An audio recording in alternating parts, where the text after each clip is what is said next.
Ya, petani berdasi mulai beraksi ya sobat ya. Nah, inilah yang dinamakan petani berdasi itu. Ya, inilah petani berdasi.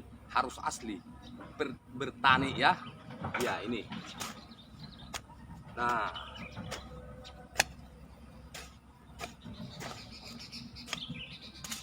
jadi jangan asal dibilang petani berdasi tapi nggak pernah ke ladang. Nah, nggak pernah nyangkol.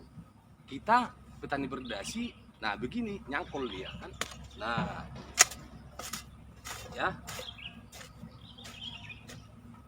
ini petani berdasi, barulah ini petani berdasi benaran ya. Nah, pakai dasi dia ya. Nah, jadi cara kerjanya petani berdasi itu juga beda. Lihat cara nyangkolnya. Nah, ini tuh.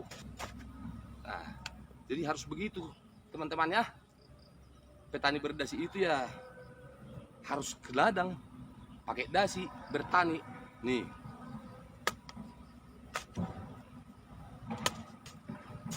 inilah namanya dikatakan benar-benar petani berdasi ya.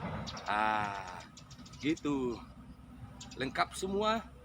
Nah, tuh, sangkol. Jadi begitu.